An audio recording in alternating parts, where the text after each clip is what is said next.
बिस्मिल्लाहिर्रहमानिर्रहीम। अस्सलामुअलैकुम dear students, I am Mohammad Shahryar. Welcome to the lecture series on linear algebra. Students, आज हमारा जो है वो लीनियर अलजबरा का लेक्चर नंबर 1 है। तो आइए देखते हैं जी हम इस लेक्चर नंबर 1 में क्या काम करने वाले हैं।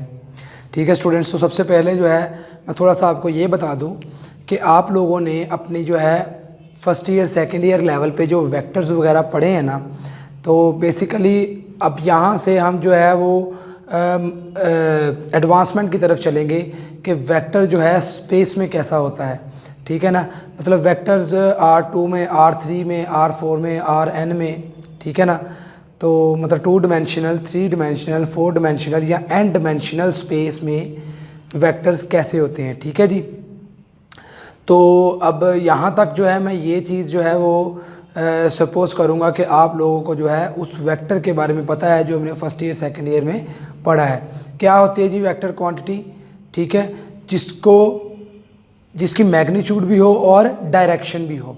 ठीक है, अगर अकेली मैग्नीट्यूड हो तो वो स्केलर क्वांटिटी होती है। ठीक है ना, तो ऐसी क्वांटिटी जो मैग्नीट्यूड और डायरेक्शन दोनों रखती हो उसको हम बोलते हैं वेक्टर क्वांटिटी या वेक्टर। ठीक है स्टूडेंट्स, तो आइए देखते हैं वेक्टर्स जो हैं Rn मतलब n डिमेंशनल स्पेस में क्या होते हैं। वो n डिमेंशनल स्पेस हम इन जनरल ले रहे हैं, वहाँ से अगर हम n डिमेंशनल स्पेस के लिए देख लेंगे तो 2 डिमेंशनल में, 3 डिमेंशनल में, 4 डिमेंशनल में कैसे होंगे वो हमें इजीली पता चल जाएगा। तो आइए स्टूडेंट्स देखते हैं जी कि वेक्टर्स Rn में कैसे होते हैं। जी students, vectors in Rn, the set of n tuples of real numbers is denoted by Rn। ठीक है, क्या कह रहे हैं हम कि n टुपल्स जो हैं Rn के अंदर पड़े होते हैं, तो इस n टुपल्स वाले जो सेट है उसको हम बोलते हैं Rn। ठीक है, n टुपल्स कैसे होते हैं जी, साथ हम ये भी बोल रहे हैं n tuples of real numbers. ठीक है, अब लेट कर लिया जी कि कोई भी u जो है वो Rn का एलिमेंट है। ठीक है, अब अगर u Rn का एलिमेंट है तो फिर ये कोई पर्टिकुलर है n टुपल Rn में। ठीक है ना, तो फिर ये n टुपल कैसा होगा, let's suppose v1 v2 up to so on vn। जैसे हम लोग पढ़ते थे ऑर्डर पेयर, ऑर्डर पेयर में क्या होता था, 2-2 की पेयरिंग होती थी ना, मतलब a1 a2, ठीक है, small brackets, b1 b2 small brackets, मतलब इस तरह के ऑर्डर पेयर जो है वो पड़े होते थे हमारे पास R2 में स्पेस में, 2 डिमेंशनल स्पेस में। अब क्योंकि ये n डिमेंशनल स्पेस है तो इसमें हमारे पास n पेयर पड़े होंगे। ठीक है ना, ये देखिए जैसा कि v1 v2 up to so on vn, इसी तरह b1 b2 up to so on bn, इसी तरह a1 a2 up to so on an। जब भी हम कहेंगे कि कोई ख़ास एलिमेंट Rn का है तो फ़ौरन माइंड में ये बात आ जाएगी कि वो कैसा है, n टुपल है। ठीक है स्टूडेंट्स, तो इस तरह के फिर पॉइंट को जो है हम बोलते हैं पॉइंट या फिर वेक्टर इन Rn। दोबारा सुन लीजिएगा, the set of n tuples of real numbers is denoted by Rn। ठीक है, इज कॉल्ड n स्पेस, इसको n स्पेस बोलते हैं। और let u belongs to Rn be the particular n tuple in Rn। ठीक है ना, ये कोई ख़ास n टुपल है Rn में, तो फिर then u is equal to कोई होगा v1 v2 up to so on vn की फॉर्म का n टुपल होगा ना। ठीक है, अब ये सारे v1 ये भी कोई रियल नंबर होगा, v2 ये भी कोई रियल नंबर होगा, up to so on vn भी कोई ना कोई रियल नंबर होगा। तो यहाँ पे इसलिए ये लिखा कि ये vi's जितने भी हैं ये रियल नंबर्स में से होंगे, मतलब कॉम्प्लेक्स नंबर नहीं होगा कोई, ये सारे रियल नंबर्स ही होंगे। ठीक है जी, इज कॉल्ड अ पॉइंट, ये फिर u जो है ये Rn का पॉइंट कहलाएगा या फिर वेक्टर कहलाएगा। क्लियर है स्टूडेंट्स, तो ये था हमारे पास वेक्टर्स इन Rn।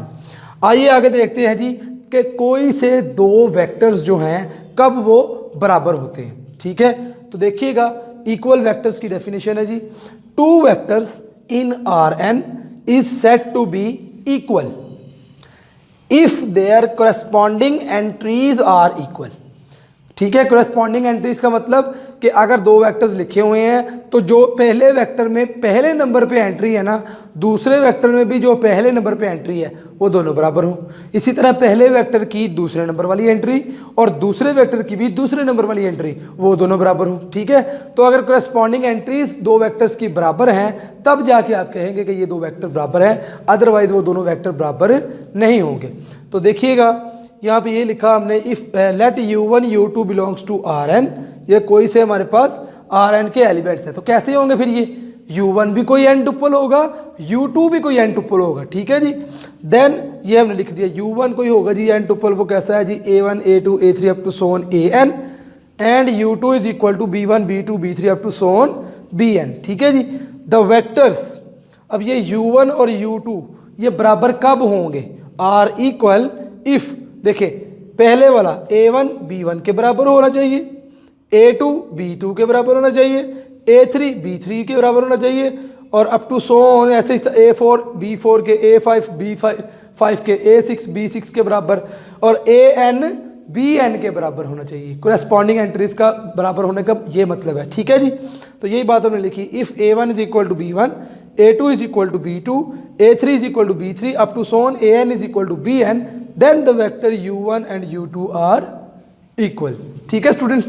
तो आइए इसके कुछ एग्जांपल्स देखते हैं, वहाँ से आपका मज़ीद क्लियर होगा। देखिएगा, let u is equal to 2 - 5 हमारे पास जो है एक वेक्टर है। अब बताएं ये किस स्पेस का वेक्टर है, ये 2 डायमेंशनल वेक्टर स्पेस का वेक्टर है, यानी कि R2 में से बिलोंग कर रहा है, क्योंकि इसमें ऑर्डर पेयर पड़े हुए हैं। अगर 3 वाला पड़ा होता 3 टुपल तो वो R³ में होता, अगर 4 वाला होता तो वो R4 में से बिलोंग करता, वहाँ पे n वाला है तो वो Rn में है, ठीक है जी। तो ये u हमारे पास 2 - 5 है और v हमारे पास 7 9 है, ठीक है जी। 2 ऑर्डर पेयर है, 2 वेक्टर्स है हमारे पास। अब ये दोनों बराबर नहीं है, क्यों? क्योंकि देखिए 2 इज़ नॉट इक्वल टू 7, यानी कि पहले वाले के बराबर नहीं है, दूसरे वाले के बराबर नहीं है, ठीक है ना। -5 इज़ नॉट इक्वल टू 9, तो इसका मतलब फिर ये u is not equal to v होगा, ठीक है स्टूडेंट्स। आगे देखें, अगर u हो हमारे पास 2 - 5 और v हमारे पास हो 7 - 5, अब दूसरे वाली एंट्री तो दोनों की सेम है, लेकिन पहले वाली एंट्री सेम नहीं है, तो फिर ये भी दोनों वेक्टर बराबर नहीं होंगे, because 2 is not equal to 7। Clear. अब नेक्स्ट देखिए, u हमने ले लिया R3 में से, मतलब 2 - 5 और 3, ये 3 टुपल है ना, तो ये R3 में से ले लिया, ठीक है। और v हमने R2 में से ले लिया, 2 और -5। अब यहाँ पे कुछ स्टूडेंट्स क्या गलती करेंगे कि सर ने बोला था कि कोरेस्पॉन्डिंग एंट्री सेम होंगी तो आपके वेक्टर सेम है, तो जी पहले वाले के बराबर, दूसरे वाले के बराबर, इसकी तो तीसरी है ही नहीं, तो तीसरी चेक ही नहीं करेंगे, तो ये दोनों बराबर नहीं, ऐसा बिल्कुल नहीं है। ये दोनों वेक्टर्स बराबर नहीं है, क्योंकि ये 3 डायमेंशनल वेक्टर स्पेस में से है और ये 2 डायमेंशनल वेक्टर स्पेस में से है, ठीक है। तो फिर ये क्या होगा, ये दोनों वेक्टर्स बराबर नहीं होंगे, because u belongs to R3 and v belongs to R2। Clear है स्टूडेंट्स। तो इस तरह से आपको जो है वो MCQs में या पूछे जा सकते हैं क्वेश्चंस कि बताएं जी कौन सा वेक्टर बराबर है और कौन सा वेक्टर बराबर नहीं है और उसकी क्या वजह है। क्लियर। नेक्स्ट देखिए जी, कॉलम वेक्टर क्या होता है हमारे पास। कोई भी vector, any vector u is set to be column vector, ठीक है, if it is written vertically.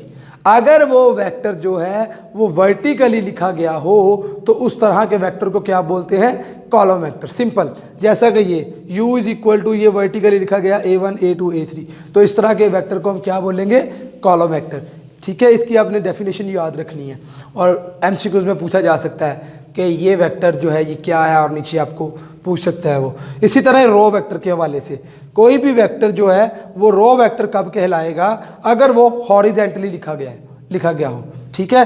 जैसा कि ये देखिए, v is equal to a1 a2 a3 up to so on an। अब इस आपको पता है n टुपल की फॉर्म में भी वेक्टर को लिख सकते हैं ना, तो ये क्या होगा, रो वेक्टर होगा। और इसको हम ऐसे भी लिख सकते हैं बगैर कॉमास के, a1 a2 a3 up to so on an, ठीक है। जैसा कि एक मैट्रिक्स में आप एक सिंगल रो मैट्रिक्स लिखते हैं, ठीक है, वैसे भी हम इसको लिख सकते हैं, ठीक है। तो वहाँ पे मैट्रिक्स में हम क्या कहते हैं, कॉलम मैट्रिक्स और रो मैट्रिक्स। तो बेसिकली जो आपके पास कॉलम वेक्टर और रो वेक्टर है, ये भी डेफिनेशन मिलती जुलती है उससे। कॉलम वेक्टर कैसा वेक्टर, जो वर्टिकली लिखा जा सके, और रो वेक्टर कैसा वेक्टर है, जो आपका हॉरिजेंटली लिखा जा सके। क्लियर है स्टूडेंट्स। तो आइए जी, कुछ क्वेश्चंस हैं उनको देखते हैं, उनको कि किस तरह से आपको क्वेश्चन पूछे जा सकते हैं इस टॉपिक से रिलेटेड, ठीक है जी। तो देखिएगा, determine which of the following vectors are equal, इस तरह से आपसे पूछा जा सकता है। तो देखें, इनमें से कौन कौन से वेक्टर्स जो हैं वो आपस में बराबर हैं, अब आपने ये बताना है। तो देखिए स्टूडेंट्स, U1 जो है उसकी पहली एंट्री 1, इसकी पहली एंट्री 2। अब क्योंकि पहली एंट्री ही बराबर नहीं तो ये दोनों बराबर नहीं होंगे, अगला चेक ही नहीं करेंगे, ठीक है। इसी तरह U1 और U3 की पहली एंट्री तो बराबर है, दूसरी एंट्री बराबर नहीं है। इसकी दूसरी एंट्री 2 है, इसकी दूसरी एंट्री 3 है, तो ये दोनों वेक्टर्स बराबर नहीं होंगे, ठीक है। अगली चेक करने की ज़रूरत नहीं है। अब आगे देखिए, U1 और U4 को ये 1 इज़ नॉट इक्वल टू 2, तो ये इसके भी बराबर नहीं होगा। इसका मतलब U1 तो इन तीनों में से किसी के बराबर नहीं होगा। अब U2 की बात चेक कर लेते हैं। U2 की पहली एंट्री क्या है 2, और इसकी पहली एंट्री U3 की क्या है 1, तो ये दोनों तो आपस में बराबर नहीं होंगे। अब इसको चेक करते हैं U2 और U4 को। देखें, इसकी पहली एंट्री क्या है 2, इसकी भी 2, इसकी पहली एंट्री क्या है 3, इसकी भी 3, इसकी दूसरी एंट्री 3, इसकी भी 3, इसकी तीसरी एंट्री 1 और इसकी भी 1। तो फिर इसका मतलब करेस्पॉन्डिंग एंट्रीज क्योंकि बराबर है, then U2 is equal to U4 होगा। और U3 is not equal to U4, क्यों? क्योंकि 1 is not equal to 2। Clear है स्टूडेंट्स? तो ये देखिएगा clearly U2 is equal to U4, the only vectors are equal. Clear? Next आपको इस तरह से भी पूछा जा सकता है, लेट U कोई वेक्टर दे दिया, V कोई W, 3 वेक्टर्स दे दिए और पूछा गया फाइंड 2U + 3V - 5W। ठीक है, तो क्या मतलब इसका 2U + 3V - 5W। अब यहाँ पे देखें 2 और आगे U है तो U की वैल्यू पुट कर दी 2 - 7 1, ठीक है, +3, ठीक है, 3 के साथ क्या है V, तो V की वैल्यू पुट कर दीजिए, क्या है -3 0 और 4, और फिर -5W है तो -5 और आगे W की वैल्यू पुट कर दी। अब क्या किया, सिंपल इसको 2 को अंदर मल्टीप्लाई करवा दिया, ये आंसर आ गया। 3 को अंदर मल्टीप्लाई करवा दिया, ये आंसर आ गया। 5 को अंदर मल्टीप्लाई करवा दिया, ये आंसर आ गया। मल्टीप्लाई कैसे करवाना है आपने, ये 2 इस तीनों के साथ मल्टीप्लाई होगा, ठीक है, तो ये जब इससे मल्टीप्लाई हुआ 4 हो गया, जब -7 से मल्टीप्लाई हुआ -14 हो गया, जब 1 से मल्टीप्लाई हुआ 2 हो गया। इसी तरह 3 भी तीनों से और ये 5 भी तीनों से मल्टीप्लाई हुआ, तो ये आ गए हमारे पास। क्लियर है स्टूडेंट्स? नेक्स्ट फिर हमने क्या किया, इन दोनों को ऐड किया। तो इन दोनों को हम ऐड कैसे करेंगे, पहले वाला पहले वाले में, दूसरे वाला दूसरे वाले में, तीसरे वाला तीसरे वाले में ऐड होगा, आप देख सकते हैं, ठीक है। तो फिर उसका हमारे पास ये आंसर आया ऐड करने के बाद। तो ये तीसरे वाला हमारे पास साथ साथ वैसे ही चल रहा है, ठीक है। अब जब पहले दोनों को ऐड करके आंसर आ गया तो साथ तीसरे वाले को आपने करना है सब्ट्रैक्ट भी बिल्कुल वैसे ही करना है, पहले वाले में से माइनस करना है पहले वाला, दूसरे वाले में से माइनस करना है दूसरे वाला, तीसरे वाले में से माइनस करना है तीसरे वाला, और उसका हमारे पास क्या आंसर आ गया, -5 -39 और 54। तो इस तरह से भी आपको जो है क्वेश्चन स्टूडेंट्स पूछा जा सकता है, ठीक है जी। तो आई होप कि आप लोगों को ये आज के इस लेक्चर नंबर 1 की जो है वो समझ आई होगी, ठीक है जी। इंशाल्लाह ज़िंदगी रही तो मिलते हैं नेक्स्ट लेक्चर में, तब तक के लिए अल्लाह हाफिज़।